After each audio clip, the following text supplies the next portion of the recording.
আমরা বোলপুর শান্তিনিকেতনে এসেছি। সেখানে আমরা একটা রিসর্ট কাম লজে আছি। সেখানে প্রাকৃতিক সৌন্দর্য আপনারা দেখছেন। এটা হচ্ছে মহর্ষি লজ। আমাদের এখানে ঢোকার রাস্তা এন্ট্রেন্স, তার পাশেই রিসেপশন আছে এবং খাওয়ার জায়গা আছে।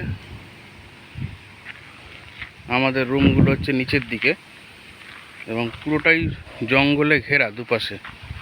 তার মধ্যে দিয়ে আমরা নিচে চলে যাব আমাদের রুমের দিকে। আপনারা দেখছেন দুপাশে বিভিন্ন মহৎ ব্যক্তিদের আছে। প্রথমেই যার নাম না করলেই নয়, সে হচ্ছে রবীন্দ্রনাথ, যার জন্য এই বোলপুর শান্তিনিকেতন বিখ্যাত। আপনারা দেখছেন এটা হচ্ছে বীরভূম জেলায়, তাই এখানে বাউল সঙ্গীতের একটা প্রাধান্য আছে, আপনারা সবাই জানেন। এবং এরমভাবে দুপাশে বাগানের মধ্য দিয়ে আমরা রাস্তাটায় যাচ্ছি আমাদের রুমের দিকে। আপনারা দেখছেন বাউল সঙ্গীতের প্রাধান্যের জন্য এদিকে একটা একতারা হাতে একটা স্ট্যাচু আছে, যা বাউল সঙ্গীতে একটা প্রধান ইনস্ট্রুমেন্ট। দুদিকে বাগান, মাঝখানে রাস্তা।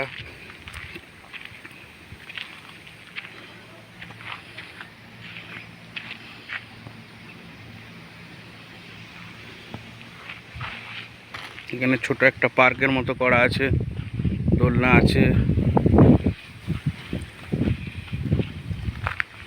স্লিপ আছে, ঢেকি আছে।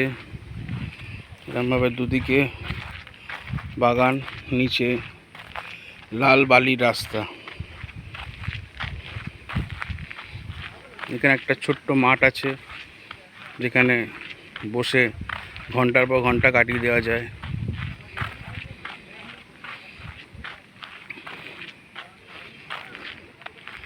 দুদিকে ফুলের বাগান আপনারা দেখতে পাচ্ছেন। এই লজটির নাম হলো মহর্ষি লজ। খুব সুন্দরভাবে সাজানো গোছানো।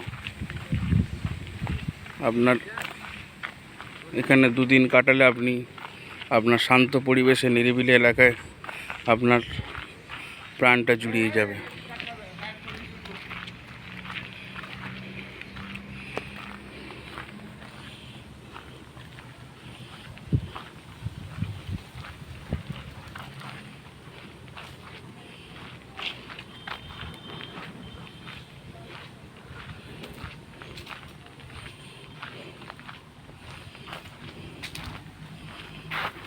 এরকম পাশে পাশে সব ঘর আছে, প্রতিটা ঘরে আলাদা আলাদা নাম আছে।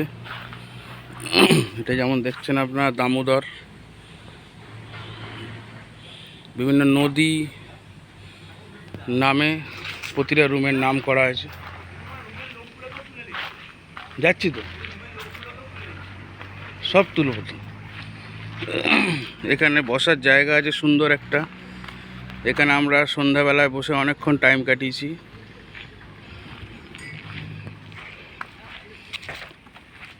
প্রতিটা রুমের নাম বিভিন্ন নদীর নামে নামকরণ করা হয়েছে।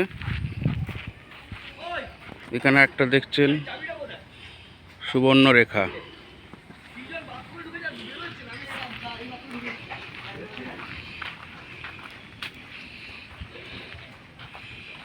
এইখানে দেখছেন এরকমভাবে রুমগুলো সাজানো, খুবই সুন্দর হাতের কাজে বাইরের দেওয়াল আছে। এটা হচ্ছে ময়ূরাক্ষী।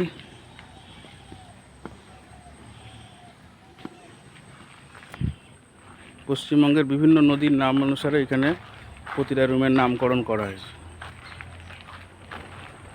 আমরা আস্তে আস্তে আমাদের রুমের কাছে চলে এসেছি। আমাদের রুমের বাইরে দেখছেন এরকমভাবে কারুকার্য করা। এই হচ্ছে আমাদের গাড়ি, এই গাড়িতেই আমরা এসেছিলাম। এটা হচ্ছে আমাদের রুম, দুটো রুম আছে আমাদের। একটা হচ্ছে কুনুর এবং আর একটা অজয় নদী। এই গাড়িতে আমরা এসেছি।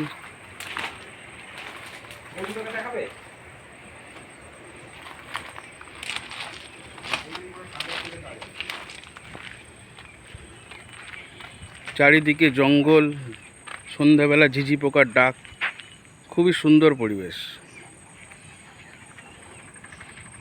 আর একটা জায়গা আপনাকে নিয়ে যাব, সেটা হচ্ছে আরও দেখে আপনারা মুগ্ধ হবেন। সেটা আমি যাচ্ছি এখন।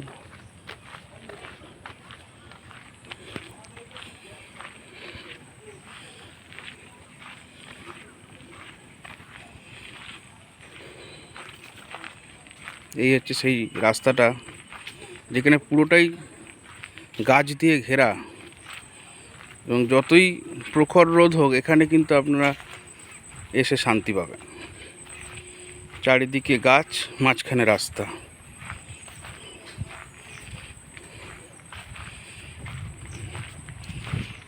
একটু অন্ধকার হয়ে গেলে আপনারা এখানে হয়তো গা ছমছম করবে, কিন্তু দিনের বেলা খুব ভালো লাগবে।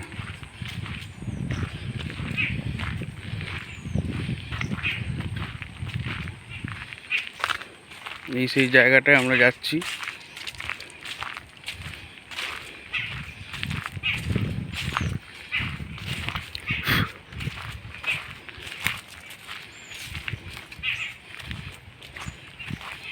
চারিদিকে ফুলের শাড়ি দেওয়া দুপাশে।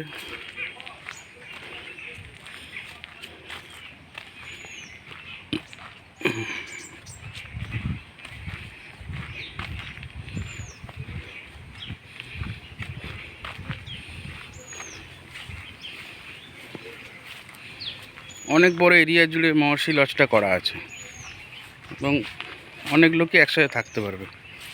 অনেকগুলো রুম আছে।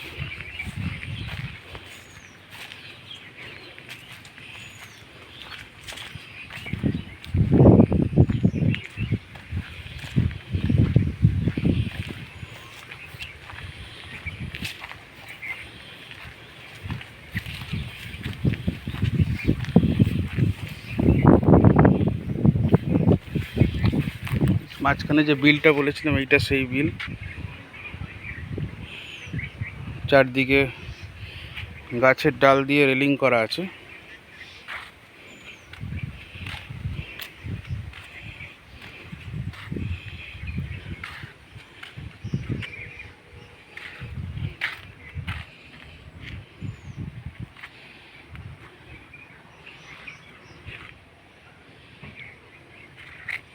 খুব মনোরম চারদিকটা।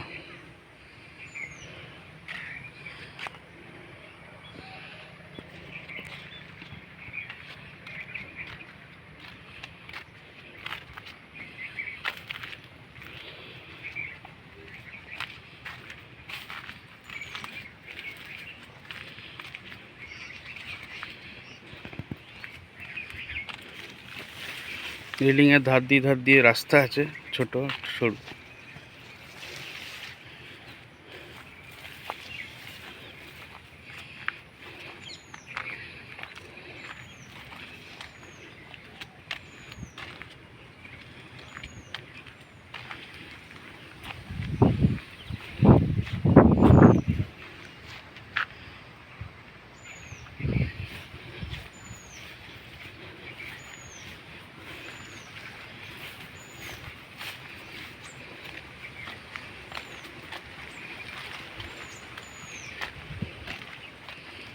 এই জলটা হয়তো কিছু মাছ চাষ হয় হয়তো, কিন্তু এখন কিছু মাছ দেখা যাচ্ছে না, হয়তো সিজন নেই এখন।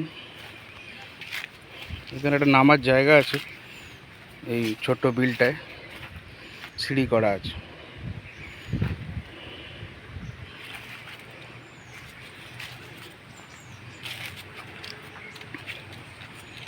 তো মোটামুটি আমরা মহর্ষি লজটা আপনাকে ঘুরিয়ে দেখিয়ে দিলাম। খুবই সুন্দর জায়গা এবং লোকেশনটাও খুব ভালো, নিরিবিলির মধ্যে।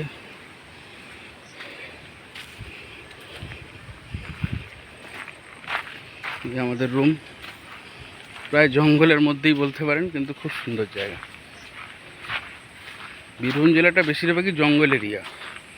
এবং অনেকে শহরের কোলাহল থেকে বাঁচার জন্য দুদিনের শান্তিতে থাকার জন্য ছুটে আসে বোলপুর শান্তিনিকেতন। আমরাও তাই করলাম। কর্মব্যস্ত জীবনের মধ্যে দুদিন রিলিফ জন্য আমরা এলাম। এই আমাদের সঙ্গে এসছেন, উনি দেখাচ্ছেন, উনিও এনজয় করছেন। এখানেই ব্লগটা শেষ করলাম। আবার দেখা হবে পরের ভিডিওতে।